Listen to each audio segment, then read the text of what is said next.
ਆਪਾਂ ਸਿਆਸੀ ਰਿਓੜੀਆਂ ਤੋਂ ਸਾਰੀਆਂ ਜਿੰਨੀਆਂ ਵੀ ਸੱਤਾਧਾਰੀ ਪਾਰਟੀਆਂ ਨੇ ਉਹਨਾਂ ਦਾ ਜ਼ੋਰ ਲੱਗਿਆ ਹੁੰਦਾ ਕਿ ਚੋਣਾਂ ਤੋਂ ਪਹਿਲਾਂ ਕੋਈ ਨਾ ਕੋਈ ਅਜਿਹਾ ਵੋਟਰ ਦੇ ਮੂੰਹ 'ਚ ਪਾਇਆ ਜਾਵੇ ਕੁਛ ਨਾ ਕੁਛ ਮਿੱਠਾ ਜਿਹਦੇ ਨਾਲ ਉਹ ਮੂੰਹ ਮਿੱਠਾ ਕਰੇ ਤੇ ਬਾਅਦ ਦੇ ਵਿੱਚ ਸਾਡੇ ਪ੍ਰਤੀ ਉਹਦੇ ਦਿਲ ਦੇ ਵਿੱਚ ਨਰਮਗੋਸ਼ੀ ਆਵੇ ਥੋੜ੍ਹੀ ਜਿਹੀ। ਭਾਜਪਾ ਤੋਂ ਪਹਿਲਾਂ ਕਹਿੰਦੇ ਪੰਜਾਬ ਦੇ ਵਿੱਚ ਆਪ ਕਾਹਲੀ ਹੋਈ ਬੈਠੀ ਹੈ ਸੱਤਾਧਾਰੀ ਨੇ ਤੇ ਸਿਆਸੀ ਰਿਓੜੀਆਂ ਵੀ ਵੰਡਣ ਨੂੰ ਕਾਹਲੇ ਨੇ ਜੀ।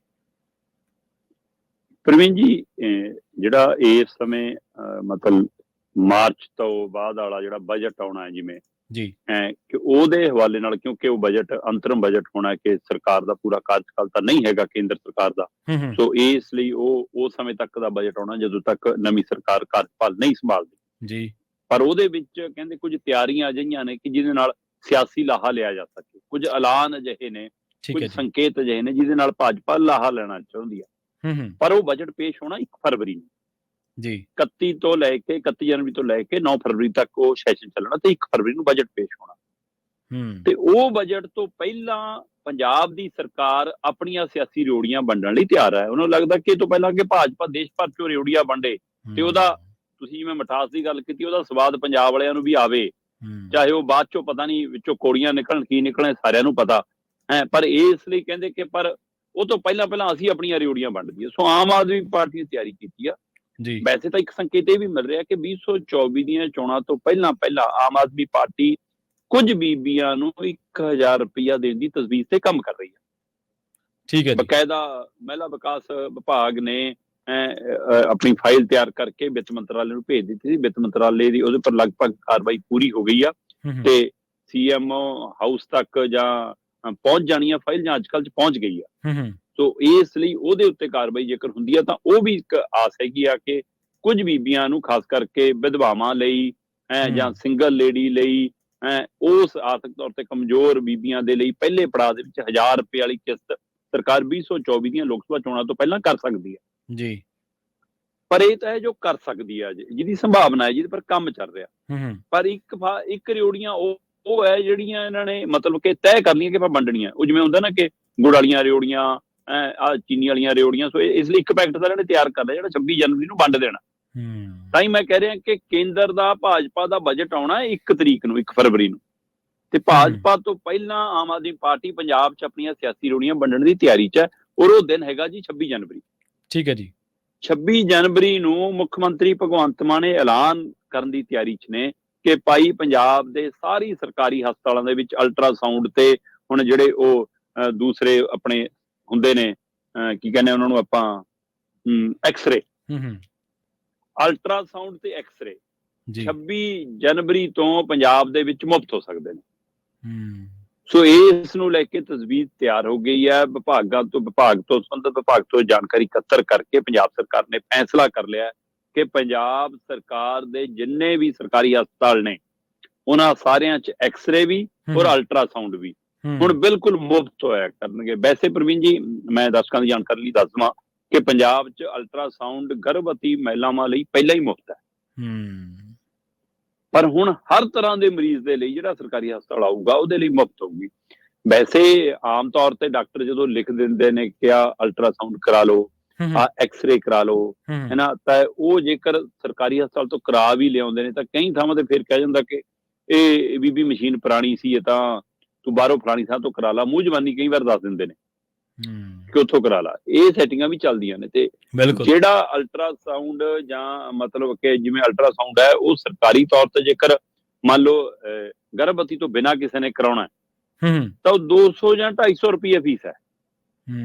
ਉਹੀ ਅਲਟਰਾਸਾਊਂਡ ਬਾਹਰ ਪ੍ਰਾਈਵੇਟ ਤੌਰ ਤੇ 1000 ਰੁਪਏ ਤੋਂ ਲੈ ਕੇ 1500 ਰੁਪਏ ਤੱਕ ਹੁੰਦਾ ਜੀ, 1500 ਰੁਪਏ ਤੱਕ ਦਾ ਹੁੰਦਾ ਹੈ। ਇਸੇ ਤਰ੍ਹਾਂ ਜਿਹੜਾ ਐਕਸਰਾ ਹੈ ਉਹ ਸਰਕਾਰੀ ਹਸਪਤਾਲ 'ਚ 120 ਰੁਪਏ ਦਾ ਤੇ ਬਾਹਰ ਉਹ 300-400 ਤੱਕ ਵੀ ਹੁੰਦਾ।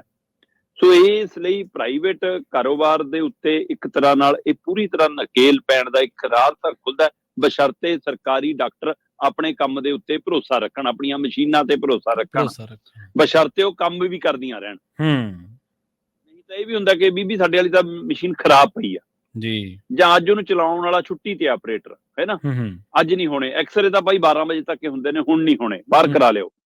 ਸੋ ਜਿਹੜਾ ਆਹ ਤਰੀਕਾ ਹੈ ਉਹ ਵੀ, ਪਰ ਫਿਰ ਵੀ ਪੰਜਾਬ ਸਰਕਾਰ ਨੇ ਸਿਆਸੀ ਰਿਓੜੀਆਂ ਵੰਡਣ ਦੀ ਤਿਆਰੀ ਕੀਤੀ ਹੈ ਕਿ ਅਸੀਂ 26 ਜਨਵਰੀ ਤੋਂ ਐਲਾਨ ਕਰਨਾ। ਪੰਜਾਬ ਦੇ ਵਿੱਚ ਲਗਭਗ 750 ਦੇ ਕਰੀਬ ਇਸ ਸਮੇਂ ਉਹ ਸਰਕਾਰੀ ਹਸਪਤਾਲ ਹੈਗੇ ਨੇ ਜਿਨ੍ਹਾਂ ਵਿੱਚ ਅਲਟਰਾਸਾਊਂਡ ਦੀ ਜਾਂ ਐਕਸਰੇ ਦੀ ਸਹੂਲਤ ਹੈਗੀ ਆ। ਕੰਮ ਕਰਦੀ ਆ ਜਾਂ ਨਹੀਂ ਕਰਦੀ ਆ ਵੱਖਰਾ ਪਹਿਲੂ ਆ। ਹਾਂਜੀ ਹਾਂਜੀ। ਤੇ ਸਿੱਧਾ ਜਿਹਨੂੰ ਅਲਟਰਾਸਾਊਂਡ ਦਾ ਪ੍ਰਵੀਨ ਜੀ 200-250 ਰੁਪਇਆ ਦੇਣਾ ਪੈਂਦਾ, ਜੇ ਉਹਦੇ ਬਚਦੇ ਨੇ ਉਹਦੇ ਲਈ ਲਾਹੇ ਆ। ਤੇ ਇਸੇ ਤਰ੍ਹਾਂ ਜੇ 120 ਰੁਪਏ ਵੀ ਅਕਸਰ ਦੇਣੇ ਪੈਂਦੇ ਨੇ, ਉਹ ਨਹੀਂ ਦੇਣੇ ਪੈਂਦੇ ਤਾਂ ਉਹ ਲਾਹੇਵੰਦ ਹੈ। ਤੇ ਇਹਦੇ ਨਾਲ ਜੇਕਰ ਇਹ ਪਿਰਤ ਸਰਕਾਰ ਪਾਉਂਦੀ ਆ ਤੇ ਸਰਕਾਰੀ ਹਸਪਤਾਲਾਂ ਦੇ ਵਿੱਚ ਉਹੀ ਬੰਦਾ ਪਹੁੰਚਦਾ ਹੈ ਜਿਹੜਾ ਪ੍ਰਾਈਵੇਟ ਹਸਪਤਾਲ ਦੀਆਂ ਫੀਸਾਂ ਤਰਨ ਦੇ ਸਮਰੱਥ ਨਹੀਂ ਹੈ। ਸੋ ਇਸ ਲਈ ਇਸ ਭਰੋਸੇ ਨੂੰ ਸਰਕਾਰ ਵਧਾ ਸਕਦੀ ਹੈ ਬਸ਼ਰਤੇ ਡਾਕਟਰਾਂ ਦਾ, ਸਟਾਫ ਦਾ, ਅਮਲੇ ਫਾਲੇ ਦਾ ਰਵੱਈਆ ਵੀ ਬਦਲੇ। ਪਰ ਇਹਦੇ ਨਾਲ ਇੱਕ ਜੁੜਿਆ ਹੋਇਆ ਪਹਿਲੂ ਅਹਿਮ ਹੈ, ਉਹ ਫਿਕਰਮੰਦੀ ਵਾਲਾ। ਸਰਕਾਰ ਕਹਿ ਰਹੀ ਹੈ ਕਿ ਅਸੀਂ 26 ਜਨਵਰੀ ਤੋਂ ਅਲਟਰਾਸਾਊਂਡ ਮੁਫਤ ਕਰ ਦੇਣਾ। ਅਲਟਰਾਸਾਊਂਡ ਮਸ਼ੀਨਾਂ ਤੇ ਜਿੰਨੇ ਬੰਦੇ ਕੰਮ ਕਰਦੇ ਨੇ ਪ੍ਰਵੀਨ ਜੀ, ਜਿਹੜਾ ਸਟਾਫ ਕੰਮ ਕਰਦਾ ਹੈ ਉਹ ਸਾਰਾ ਕੰਟਰੈਕਟ ਬੇਸਡ ਹੈ, ਸਾਰਾ ਆਊਟਸੋਰਸਿੰਗ ਰਾਹੀਂ ਹੈ। ਤੇ ਉਹਨਾਂ ਦਾ ਸਾਰਾ ਹਿਸਾਬ ਕਿਤਾਬ ਉਸ ਭਰਤੀਆਂ ਦੇ ਹਿਸਾਬ ਨਾਲ ਚੱਲਦਾ। ਕਿਸੇ ਹੋਟਲ, ਰੈਸਟੋਰੈਂਟ ਜਾਂ ਅੱਜ ਕੱਲ ਮਠਿਆਈ ਦੀਆਂ ਦੁਕਾਨਾਂ ਨੇ ਜਿਹੜੀਆਂ, ਉੱਥੇ ਚੱਲ ਜਾਓ ਤੇ ਤੁਸੀਂ ਕਹੋ ਜੀ ਮੈਂ ਟਿੱਕੀ ਖਾਣੀ ਆ, ਮੈਂ ਗੋਲ ਗੱਪੇ ਖਾਣੇ ਆ ਜੀ, ਮੈਂ ਮਤਲਬ ਕਿ ਸਮੋਸੇ ਲੈਣੇ ਆ ਜੀ, ਮੈਂ ਆਹ ਦੀ ਛੋਲੇ ਭਟੂਰਿਆਂ ਦੀ ਪਲੇਟ ਲੈਣੀ ਹੈ ਜੀ, ਤੇ ਤੁਹਾਨੂੰ ਕਹਿਣਗੇ ਕਾਊਂਟਰ ਤੋਂ ਪਰਚੀ ਲਿਆਓ ਜੀ। ਹਾਂਜੀ ਹਾਂਜੀ। ਤੁਸੀਂ ਕਾਊਂਟਰ ਤੋਂ ਪਰਚੀ ਲਿਆਉਣੇ ਤੇ ਉੱਥੇ ਪਰਚੀ ਦੇ ਦਿੰਦੇ ਹੋ ਤੇ ਫਿਰ ਤੁਹਾਨੂੰ ਪਲੇਟ ਮਿਲ ਜਾਂਦੀ ਆ। ਉਹ ਤੋਂ ਬਾਅਦ ਉਹ ਬੰਦਾ ਆਪਣੀਆਂ ਪਰਚੀਆਂ ਕਾਊਂਟਰ ਵਾਲੇ ਇਕੱਠੇ ਕਰਦੇ ਨੇ। ਇਸੇ ਤਰ੍ਹਾਂ ਬੜੇ ਮੈਡੀਕਲ ਸਟੋਰਾਂ ਤੇ ਵੀ ਇਹੀ ਸਿਸਟਮ ਹੈ ਕਿ ਉਸ ਮਰੀਜ਼ ਦੇ ਹੱਥ ਚੋਂ ਕਿੰਨੀਆਂ ਦਵਾਈਆਂ ਗਈਆਂ, ਮਰੀਜ਼ ਦੇ ਲਈ ਕਿੰਨੀਆਂ ਦਵਾਈਆਂ ਗਈਆਂ, ਸਟਾਫ ਦੇ ਮੁਲਾਜ਼ਮ ਨੇ ਕਿੰਨੀਆਂ ਦਿੱਤੀਆਂ, ਤੇ ਉਹਦੇ ਹਿਸਾਬ ਨਾਲ ਉਹਦਾ ਸ਼ਾਮ ਨੂੰ ਕਮਿਸ਼ਨ ਤੈਅ ਹੁੰਦਾ। ਇਸੇ ਤਰ੍ਹਾਂ ਇਹਨਾਂ ਹਲਵਾਈ ਦੀਆਂ ਦੁਕਾਨਾਂ ਤੇ, ਮਠਿਆਈ ਦੀਆਂ ਹੋਟਲਾਂ ਤੇ ਕੰਮ ਕਰਨ ਵਾਲੇ ਬੰਦਿਆਂ ਦਾ ਇੱਕ ਵੱਖਰਾ ਕਮਿਸ਼ਨ ਤੈਅ ਹੁੰਦਾ। ਇੱਥੇ ਹਸਪਤਾਲਾਂ ਵਿੱਚ ਆਊਟਸੋਰਸ ਜਿਹੜੇ ਕੰਮ ਕਰਦੇ ਨੇ ਮੁਲਾਜ਼ਮ, ਉਹਨਾਂ ਪਰਚੀਆਂ ਦੇ ਆਧਾਰ ਤੇ ਉਹਨਾਂ ਦੀ ਤਨਖਾਹ ਤੈਅ ਹੁੰਦੀ ਹੈ ਪ੍ਰਵੀਨ। ਠੀਕ ਹੈ ਜੀ। ਜਿਹੜੀ ਅਲਟਰਾਸਾਊਂਡ ਨਾਲ ਆਮਦਨ ਆਉਣੀ ਆ ਸਰਕਾਰੀ ਹਸਪਤਾਲ ਨੂੰ, ਉਹ ਜਿੰਨੀਆਂ ਪਰਚੀਆਂ ਇਕੱਠੀਆਂ ਹੋਣਗੀਆਂ ਉਹਦੇ ਹਵਾਲੇ ਨਾਲ ਉਹਨਾਂ ਦੀ ਤਨਖਾਹ ਮਿਲਣੀ ਆ ਉਹਨਾਂ ਨੂੰ। ਤੇ ਅੱਜ ਦੀ ਤਰੀਕ 'ਚ ਪੰਜਾਬ ਦੀਆਂ ਅਲਟਰਾਸਾਊਂਡ ਮਸ਼ੀਨਾਂ ਤੇ ਇਹਨਾਂ ਸਰਕਾਰੀ ਹਸਪਤਾਲਾਂ 'ਚ ਆਊਟਸੋਰਸਿੰਗ ਵਾਲੇ ਮੁਲਾਜ਼ਮਾਂ ਨੂੰ 3-3 ਮਹੀਨੇ ਲੇਟ ਤਨਖਾਹ ਚੱਲ ਰਹੀ ਆ। ਅੱਛਾ ਜੀ। ਉਹਨਾਂ ਨੂੰ ਨਵਾਂ ਫਿਕਰ ਹੋ ਗਿਆ ਕਿ ਤੁਹਾਡੀ ਤਾਂ ਸਿਆਸੀ ਰਿਓੜੀਆਂ ਬੰਦ ਹੋ ਗਈਆਂ, ਸਾਡੀ ਤਨਖਾਹ ਦਾ ਕੀ ਹੋਊਗਾ, ਉਹਦਾ ਹਿੱਲਾ ਕੀ ਕੀਤਾ ਜੀ। ਪਹਿਲਾਂ ਹੀ 3 ਮਹੀਨੇ ਲੇਟ ਆ, ਤੇ ਜੇ ਆ 200 ਰੁਪਇਆ 250 ਰੁਪਇਆ ਤੁਸੀਂ ਅਲਟਰਾਸਾਊਂਡ ਨਾਲ ਲੈਣਾ ਬੰਦ ਕਰਤਾ, ਸਾਡੀ ਤਨਖਾਹ ਕੌਣ ਦਊਗਾ?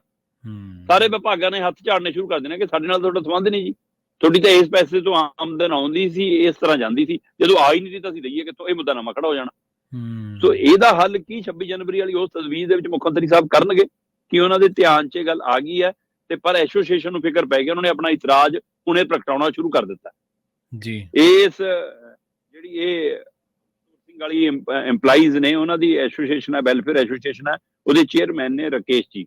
ਉਹਨਾਂ ਦਾ ਬਿਆਨ ਪਹਿਲਾਂ ਹੀ ਸਾਹਮਣੇ ਆਇਆ, ਕਹਿੰਦੇ ਜੀ ਸਾਨੂੰ ਪਤਾ ਲੱਗਿਆ ਕਿ ਸਰਕਾਰ ਇਸ ਤਜਵੀਜ਼ ਤੇ ਕੰਮ ਕਰ ਰਹੀ ਹੈ, ਪਰ ਸਾਡੇ ਬਾਰੇ ਕਹਿੰਦੇ ਉਹਦੇ ਵਿੱਚ ਕੋਈ ਕਾਗਜ਼ ਨਹੀਂ ਹੈਗਾ ਉਸ ਤਜਵੀਜ਼ ਦੇ ਵਿੱਚ ਕਿ ਸਾਡਾ ਕੀ ਹੱਲ ਕਰਨਾ।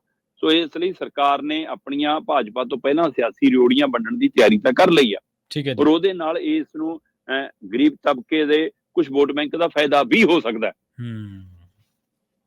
ਤੇ ਪਰ ਉਹਦੇ ਨਾਲ ਇੱਕ ਧਿਰ ਆ ਵੀ ਹੈ, ਇਹਨਾਂ ਨਾਲ ਵੀ ਪਰਿਵਾਰ ਜੁੜੇ ਨੇ, ਜੇਕਰ ਉਹਨਾਂ ਦੀ ਰੋਜੀ ਰੋਟੀ ਤੇ ਲੱਤ ਵੱਜਦੀ ਆ ਫਿਰ ਇਹ ਹੋਰ ਫਿਕਰਮੰਦੀ ਵਾਲਾ ਪਹਿਲੂ ਵੀ ਹੈ ਪ੍ਰਵੀਨ ਜੀ। ਬਿਲਕੁਲ ਬਿਲਕੁਲ।